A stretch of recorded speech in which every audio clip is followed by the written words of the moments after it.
Gastroenterology রোগের লক্ষণ এবং লক্ষণ। ১. কোষ্ঠকাঠিন্য। এটি যখন আপনার এক সপ্তাহের মধ্যে ৩টিরও কম অন্ত্রের গতিবিধি থাকে বা একটি শুকনো এবং শক্ত মল পাস করে।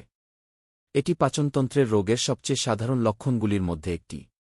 ২. স্ফীততা এবং অত্যধিক গ্যাস। এই যেখানে গ্যাস অন্ত্র বা পেটে তৈরি হয়।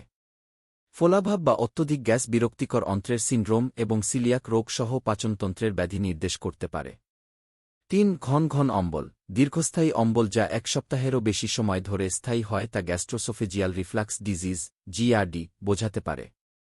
যদি সময়মতো সম্বোধন না করা হয় তবে পেটের অ্যাসিড খাদ্যনালী ধ্বংস করতে পারে, যার ফলে অন্যান্য স্বাস্থ্য জটিলতা দেখা দেয়া।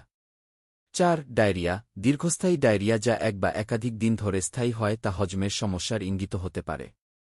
উদাহরণস্বরূপ, এটি প্রদাহজনক অন্ত্রের রোগ এবং ল্যাকটোজ অসহিষ্ণুতা হতে পারে। ৫. পেটে ব্যথা। মাঝে মাঝে তীব্র পেটে ব্যথা জিআই রোগের লক্ষণ হতে পারে, যার মধ্যে রয়েছে আলসার, খিটখিটে অন্ত্রের সিন্ড্রোম বা ডাইভার্টিকুলাইটিস। ৬. বমি বমি ভাব এবং বমি ভাব। এটি পাচনতন্ত্র বা পিত্তথলির মধ্যে একটি গুরুতর সংক্রমণ বোঝায়। এটি কখনও কখনও প্যানক্রিয়াটাইটিস, ডাইভার্টিকুলাইটিস, খিটখিটে অন্ত্রের সিন্ড্রোম, অন্ত্রের বাধা বা অ্যাপেন্ডিসাইটিসের মতো স্বাস্থ্য সমস্যাগুলি নির্দেশ করতে পারে।